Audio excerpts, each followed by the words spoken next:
오늘날의 시대를 가리켜서 위기의 시대, 혼란의 시대, 불안의 시대, 불확성 시대, 불확실성의 시대, 단절의 시대다, 그렇게 말합니다.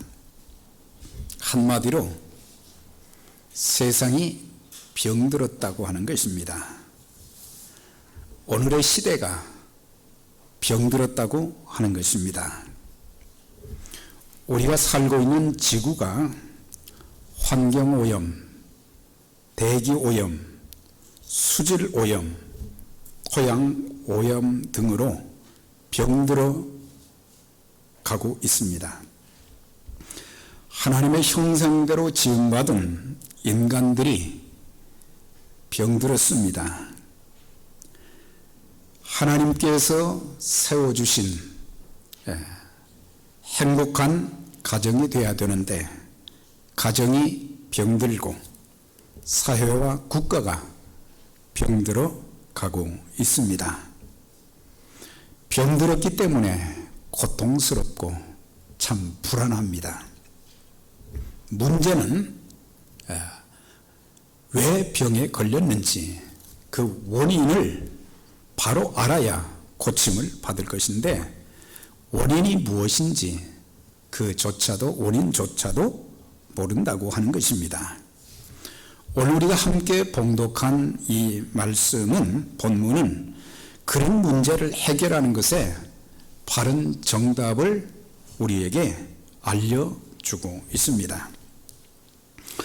솔로몬이 아버지 다윗의 유언을 따라서 성전을 건축하고 7년 동안 성전을 건축하고 난 뒤에 얼마나 기쁜지 봉헌식을 하게 되었습니다. 그 봉헌식을 할 때 하나님께서 주신 그 은총과 축복이 너무 커서 하나님을 영화롭게 하면서, 그리고 그 성전 안에 가득하게 모인 하나님의 백성들에게 지도자로서, 왕으로서 이제 마음껏 축복하며 그들을 위해서 기도하는 내용이 이렇게 6장에 구체적으로 기록되어 있습니다. 하나님의 사람들 또한 지도자들이, 그리스도인들이 잘 해야 되는 것이 예수 믿는다고 하는 그것으로 끝나지 말고 내가 받은 은총과 축복을 다른 사람들에게 나누어주는, 그래서 축복의 사람들이 되고 자꾸 다른 사람들을 축복해주고, 또 우리 주변에 또 나 자신, 우리 가정뿐만 아니라 사회와 국가를 보면 참 안타까운 분들이 많은데 그분들이 예수님도 믿고 그들의 삶이 그리스도 안에서 참 풍성한 삶을 살아가며 하나님께 참 마음껏 헌신하며 쓰임받는 그런 사람들이 되도록 우리가 축복하고 기도하는 것을 빼놓지 말아야 된다고 하는 것입니다. 우리가 역대하 7장 12절과 열왕기상 9장 2절 3절에 보면 솔로몬이 그 백성들을 축복하고 기도했을 때에 하나님께서 밤에 나타나셨다. 밤에 나타나셨다. 그리고 이렇게 말씀을 하셨어요. 솔로몬아, 내가 내 기도와 내가 내 앞에서 간구한 말을 내가 들었다. 그렇게 말씀하시면서 나는 내가 건축한 이 성전을 거룩하게 구별하여 내 이름을 영원히 그곳에 두며 내 눈길과 내 마음이 항상 여기 있도록 하겠다. 그 말씀을 하셨어요. 그러니까 성전은 단순한 건물이 아니다. 건물은 건물이지만은 하나님의 영광을 위해서 하나님의 백성들이 그곳에서 예배를 드릴 수 있는, 하나님께 찬양도 드리고 하나님께 기도도 하고 하나님의 말씀도 이제 상고하고, 그렇게 하면서 하나님의 백성들이 하나님께 드리는 모든 그 예배를 받아주시고, 또한 이곳에서 하나님 앞에 간절히 부르짖어 기도하는 그 기도를 하나님께서 응답해 주신다고 하는 것을 약속을 하시면서, 내 눈과 내 마음이 항상 여기에 있다는 것은 건물 자체에 있다는 의미도 되지만은, 그것보다 더 중요한 것은 예배 드리는 그분들, 예배 드리는 하나님의 자녀들의 그 모습, 간절한 마음으로 하나님을 사모하는 그런 예배를 드리는 그분들을 보면서 내 마음과 내 눈이 항상 저들에게 있겠다, 그렇게 말씀하신 거예요. 그래서 예배 드리는 자들, 하나님 앞에 기도하는 자들을 하나님이 지켜보시고, 그들의 안타까움도 아시고, 그들의 간절한 소원도 아시고, 하나님께서 예배와 모든 기도, 찬양을 받아주시겠다, 그렇게 말씀하고 있는 것을 보게 됩니다.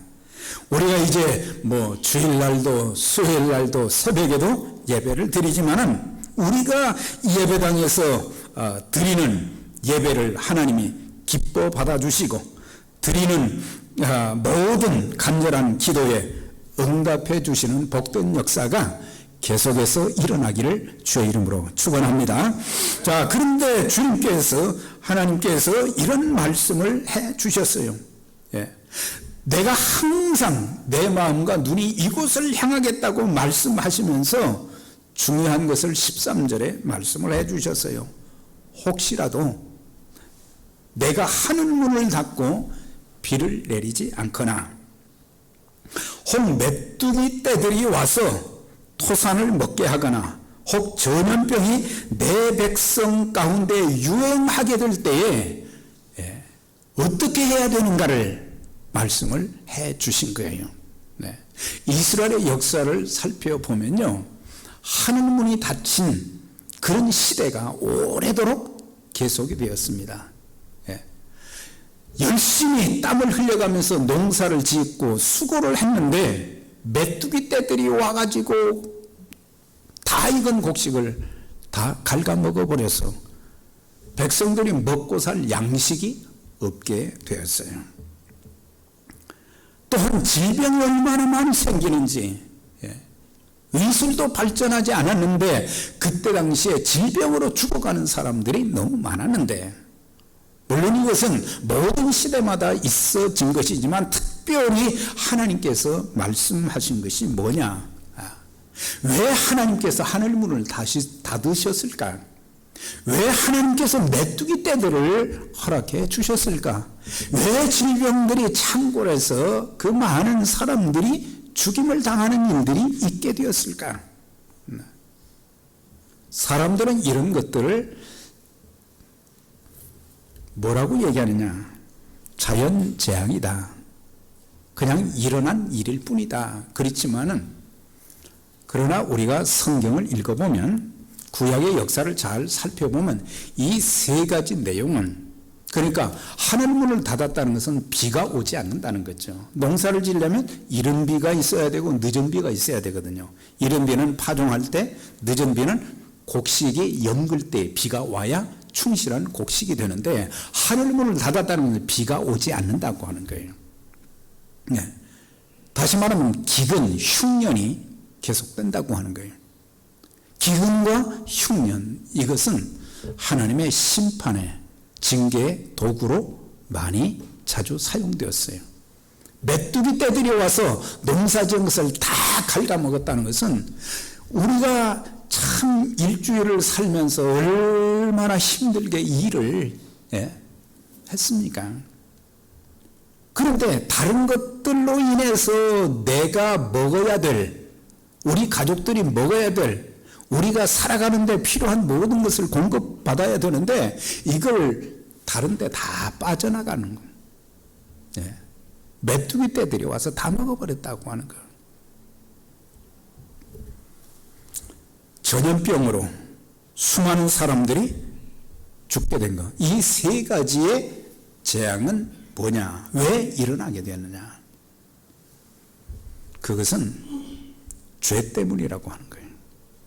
죄가 그만큼 하나님과 우리 사이를 단절시킬 뿐만 아니라 그 죄는 하나님께로부터 오는 좋은 것들을 막아버리는 그런 역사가 있게 되는 거예요. 죄로 인해서 이런 재앙들이 하나님의 심판의 도구로 사용되었다고 하는 것입니다.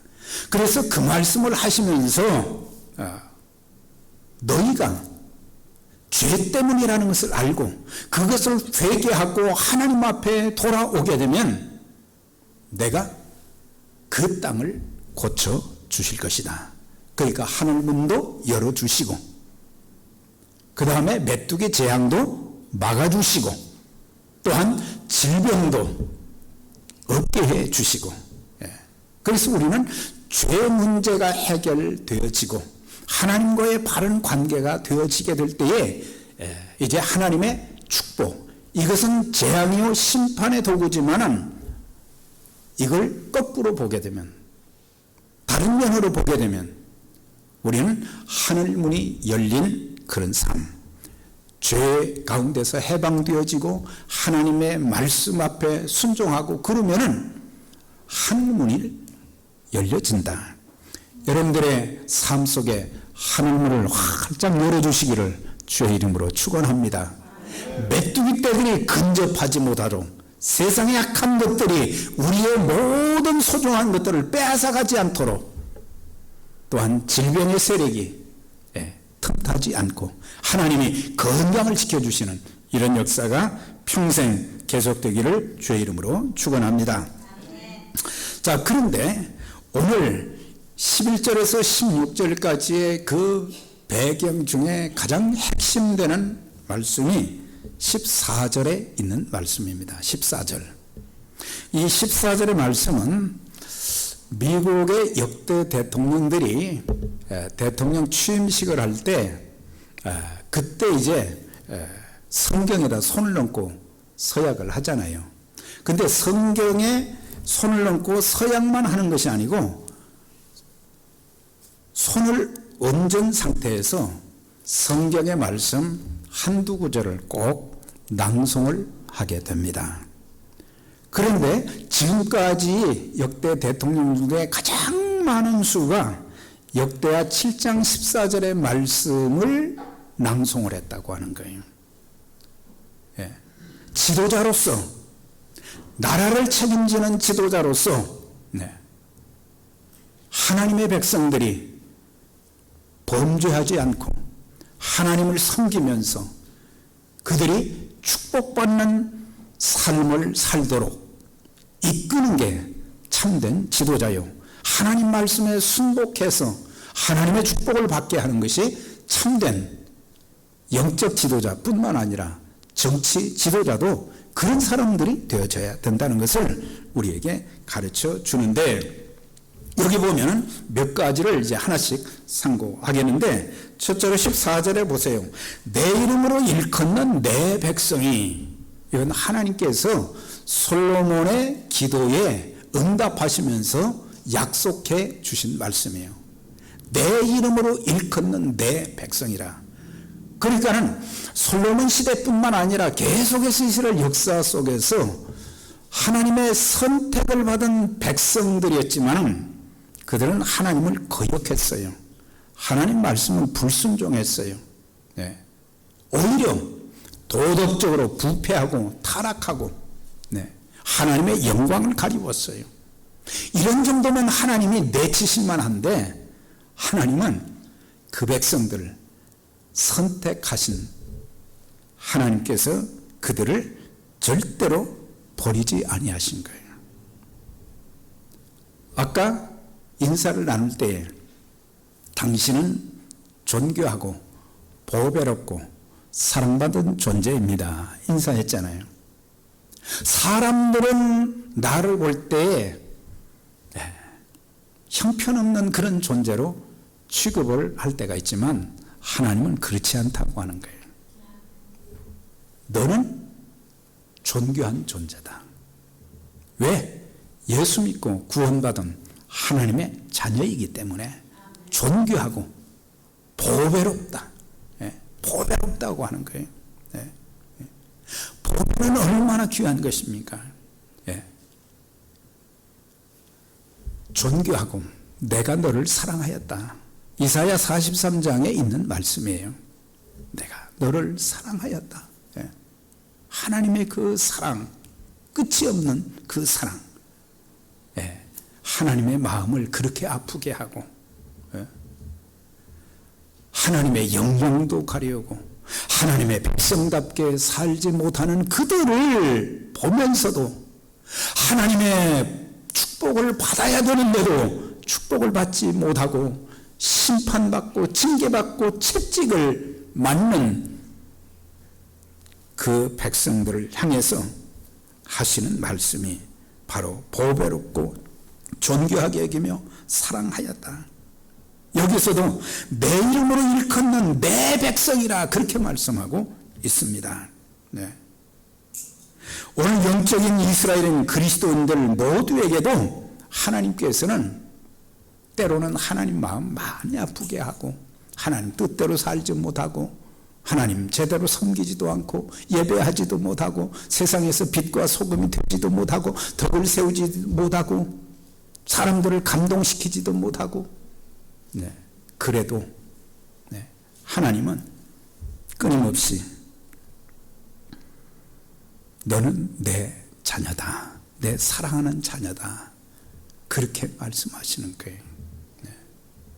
우리가 이런 하나님을 우리가 믿는다면 이제는 우리 자신이 정말 사랑받는 존재들이 되어져야 되고 존귀한 존재들이 되어야 되고 보배로운 자들이 되어져서 하나님의 영광을 드러내고 하나님 이름을 존귀하게 만들고 사람들에게 예수님은 구원자이시며 우리의 이 시대의 참된 소망입니다, 그렇게 전해줄 수 있는 자들이 되어져야 된다. 하나님께서 선택은 한 번이십니다. 한 번 선택은 상황에 따라서 변하지 않고 영원합니다. 그래서 이스라엘 백성들 하나님께서 선택하셨기 때문에 그들이 그렇게 참 하나님을 떠나고 역행하고 불순종하고 하나님 마음을 아프게 해도 그 백성은 버리지 아니하셨어요. 마찬가지로 우리들도 예수 그리스도 안에서 창세전에 저와 여러분들을 선택하셨고 이 선택은 조금 잘못한다고 해서 바꿔지지 않아요.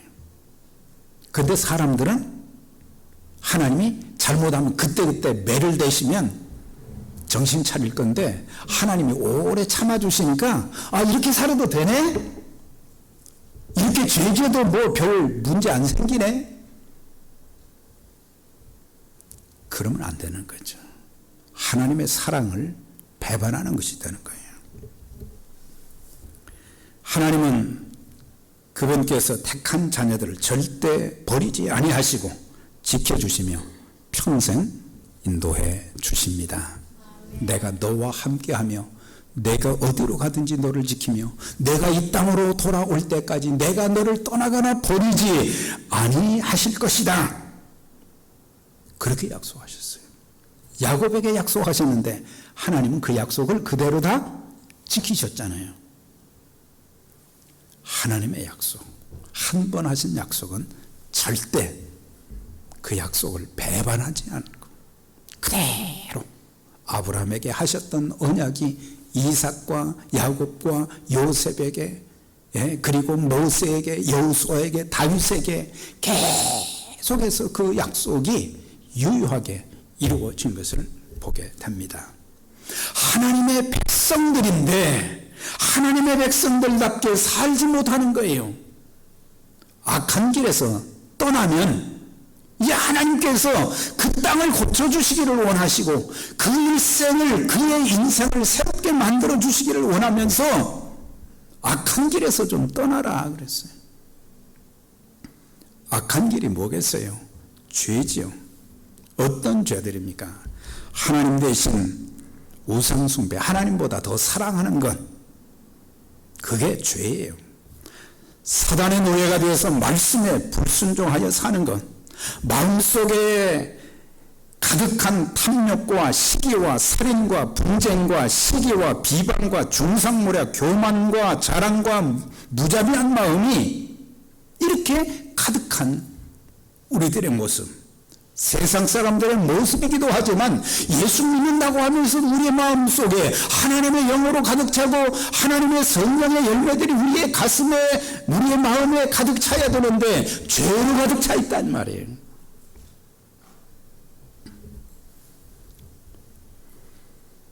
그래서 죄를 가득 마음속에 채워놓고 있으면서도 하나님께 예배드린다고 합니다. 하나님 찬양한다고 합니다. 하나님께 기도한다고 합니다. 이런 외식적인 종교 행위를 이제는 버려야 된다고 하는 거예요.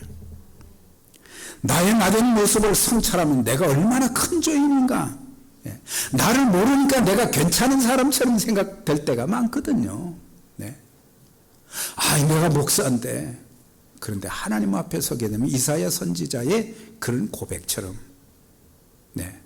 나는 죄인입니다. 내 마음이 죄로 가득 찼고 내 입술이 부정했고 하나님 앞에 서게 되니까 하나님의 말씀인 하나님의 현미경으로 보니까 내가 얼마나 형편없는 사람인가, 그걸 알게 된 거예요. 그래서 모든 죄를 이제는 보여주시는 것, 생각나게 하시는 것 다 하나님 앞에 내어놓으라는 거예요. 그리고 회개하라고 하는 거예요. 하나님의 사람답지 못한, 그리스도인답지 못한, 덕을 세우지 못하고 세상에서 빛과 소금의 역할을 감당하지 못한 내 모습, 다른 사람들의 마음을 너무나도 아프게 한 것, 다른 사람들이 힘든 것을 돌아보지 못하고 기도해 주지 못하고 격려해 주지 못한 것, 이런 모든 것들 하나님 앞에 회개하면 하나님께서 이제는 하늘문이 닫혀져 있었지만 그 문도 열어주시겠다. 모든 메뚜기떼들도 막아주시겠다. 질병의 세력도 막아주시겠다. 다 고쳐주시겠다. 그렇게 말씀하고 있습니다. 그래서 이제 우리는 신앙생활 하면서요, 사람들이 잘 못하는 게, 제가 잘 못하는 게 뭐냐면, 처음에 예수 믿었을 때에 가졌던 그 마음, 그걸 초심이라고 그러잖아요. 이 초심을 잃은 지도자들이 너무 많고 초심을 잃은 그리스도인들이 너무 많다고 하는 거예요. 초심이란 무슨 일을 시작할 때 처음 품은 마음인데, 가장 지혜로운 삶은 영원한 초심자로 사는 것입니다. 우리가 무엇이 되고 무엇을 이루었다고 생각할 때가 가장 위험한 순간이에요. 그래서 인생의 위기는 초심을 상실할 때 찾아오는 거예요. 초심을 상실했을 때 우리의 삶의 위기가 몰려닥치기 시작하는 거예요. 왜? 그것을 통해서 정신차리라고 하는 거예요. 깨달아야 된다고 하는 거예요. 그렇게 살면 안 된다고 하는 것을 가르쳐 주고 있어요. 초심을 상실한 세 가지가 있어요. 초심을 상실하면 교만이 싹트기 시작합니다. 된 줄로 생각하는 사람, 자기는 괜찮은 사람이다, 그렇게 생각하는 거예요. 그래서 교만한 마음이 들기 시작하는 거예요. 괜찮은 사람이다. 그러면서 교만하게 되면 열정이 식어버립니다. 열정이. 처음 예수 믿고 나서는 참 신앙도 순수하고 주님의 이 일에 내가 쓰임받는 것이 그렇게 기쁘고 감격스럽고, 그런데 세월이 지나면서 열정이 다 식어버린 거예요. 예배의 열정이 식어버렸어요. 기도의 열정이 식어버렸어요. 찬양의 열정이 식어버렸어요. 감사하는 마음이 사라지기 시작했어요. 열정이 신 거예요. 우리 전도합시다, 우리 일합시다 그러면 하나 바쁘다고 하는 거예요. 네. 네. 내 몸이 병들면 그것도 못하는 것입니다. 네. 건강 주셨을 때, 은혜 주셨을 때, 기회를 주셨을 때에 우리는 순종하고 우리가 헌신하면 하나님께서 우리를 통해서 놀라운 은혜를 주시고 다른 사람들에게도 유익을 주지만 나에게 큰 은혜를 주시는 거예요. 그 다음에 교만하다는 것은 처음에 가졌던 순수한 마음이 중간에 추하게 변질되었다고 하는 거예요. 네. 우리가 한평생 믿음으로 살고 한평생 겸손한 마음으로 살고 한평생 하나님 말씀 따라서 우리가 산다고 하면 우리의 삶은 하나님이 인정하시고 책임져 주시는 것입니다. 네. 근데 우리는 너무 많이 잘못됐어요. 너무 많이 변질이 됐어요. 저 사람 참, 저 집사님 그렇게 겸손하고 항상 얼굴에 웃음이 가득 차고, 네, 하는 말마다 참 아름다운 말만 골라서 하고 다른 사람들을 잘 세워주고 교회에도 그렇게 성실하던 사람이 오늘부터 달라지기 시작한 거예요. 좋은 쪽으로 달라진 게 아니라 안 좋은 쪽으로 달라져서 교만하기, 짝이 없게 그렇게 돼버리고 기도를 찾아볼 수 없어요. 성김을 찾아볼 수 없어요. 얼굴에 웃음을 찾아볼 수 없어요. 그래서 이제는 회의를 통해서 우리 자신을 보면서 하나님과의 관계, 사람들과의 관계, 이런 관계가 회복되어지면 땅은 뭐예요? 우리가 하는 모든 일도 회복되는 줄 믿습니다. 네. 그래서 우리가 하나님과의 바른 관계를 갖지 못하고 하나님 뜻대로 살지 못하기 때문에 열린 문의 인생이 아닌 닫힌 문의 인생이 된 거예요. 네. 닫혀 있으니 이거 어떻게 하겠어요? 우리 힘으로 어떻게 하늘문을 열 수가 있겠습니까? 하나님께서 허락하셔야지. 네. 왜 닫힌 문의 인생이 되었느냐? 죄 때문이라고 하는 거죠. 하나님 말씀, 죄 중에 가장 핵심적인 죄는 하나님 말씀대로 살지 않았다는 거예요. 하나님 말씀은 두 가지잖아요. 네. 하라, 하지 말라. 하나님 말씀 따라서 하라고 하는 것은 지독하게 안 하고 하지 말라고 하는 것은 왜 골라서 그렇게 잘하는지. 그러니까 그게 죄라고 하는 거예요. 죄라는 본뜻이 빗나갔다는 뜻이거든요. 네. 하나님 말씀대로 살지 않으면 빗나간 인생을 살게 되어 있어요. 네. 목회자와 재직회원, 성도와 성도, 남편과 아내, 부모와 자녀 사이의 관계가 회복되어질 때에 하나님께서 하늘문을 열어주시는 거예요. 그러니까 다른 것보다 가장 중요한 것이 하나님과의 관계가 제대로 되어지고 죄 문제가 해결되어지고 내 삶이 하나님 말씀대로 살게 되면은 이제 그때부터 하나님이 은혜를 주시고 형통케 하시면서 사람과의 관계도 아름답게 만들어 주신다. 관계가 단절됐다는 것은 대화가 없다는 얘기거든요. 만나지 않는다는 거거든요. 네. 하나님께서 우리를 만나 주시지 않으면 여기서 드리는 예배마다 하나님이 저와 여러분들을 다 만나 주시고 말씀하시고 은혜 베푸시는 역사가 계속 되기를 축원합니다. 하나님 만나 주시고 나를 감동시켜 주시고 나에게 새로운 결단을 주시고, 네. 그러면서 또 한 가지는 뭐냐? 내 백성이라고 하시면서 악한 길에서 떠나라 그러셨고, 그 다음에는 스스로 겸비하여 스스로 낮추어서, 그 말씀이에요. 그러니까 내 자신이 죄인임을 깨닫는 상태 또는 부족하고 연약한 실수 덩어리인 것을 우리가 아는 것이 겸손한 자의 모습인 것입니다. 내 자신을 바로 알면 교만할 것이 하나도 없거든요. 하나님 앞에서 특히 다른 사람들과 비교해서 내가 조금 나은 것 같은데 그게 아니라 전능하신 하나님 앞에서 내 자신을 볼 때에 내 자신을 바로 보면은 자랑할 것도 없고 교만할 것도 없고 모든 것이 하나님 은혜 가운데 사는 것을 알게 되는 거예요. 모든 것이 하나님의 은혜예요. 하나님께서는 나를 주의 일을 하라고 살려두신 거예요.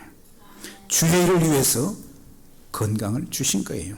주의 일을 위해서 은사와 재능을 주시고 물질을 주신 거예요.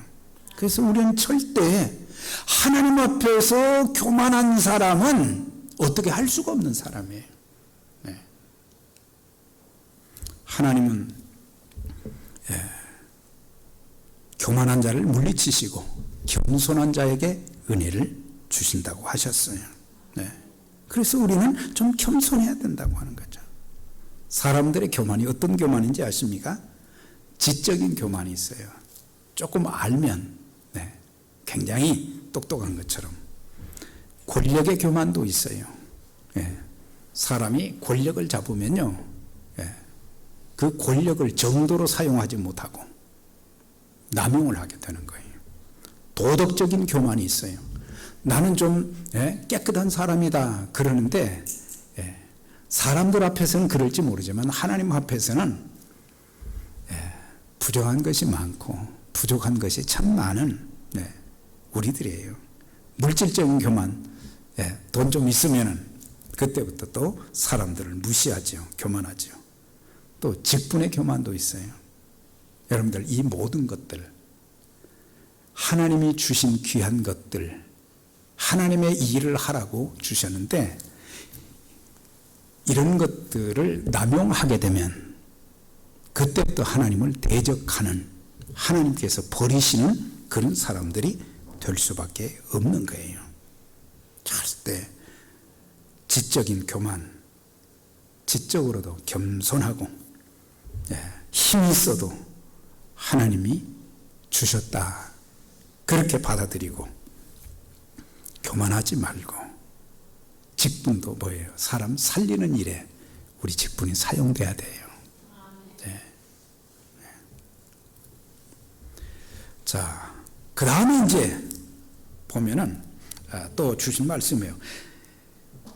기도하여 내 얼굴을 찾으면, 기도하여 내 얼굴을 찾으면, 하나님의 얼굴을 구하라 그랬어요.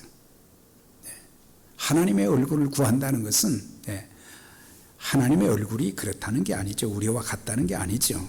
영이신 하나님 앞에 우리 자신을 보여드리는 것. 그러면서 하나님의 자비와 긍휼과 은혜를 구하라고 하는 거예요. 하나님의 자비가 없이는, 하나님의 긍휼이 없이는, 하나님의 은혜가 없이는 나는 살 수가 없습니다. 그래서 너희가 나를 찾으면, 하나님을 찾으라. 하나님을 찾고, 하나님을 찾는 것은 더 구체적으로 표현하면 하나님께 기도하라고 하는 거예요. 하나님께 기도하라고 하는 거예요. 우리 하나님은 전능하신 하나님이세요. 불가능한 것이 없으세요. 그래서 하나님의 얼굴을 구하면 하나님께서 크고 놀라운 손길로 같이 해 주시는데, 이제 먼저 우리 마음이 고침을 받아야 된다.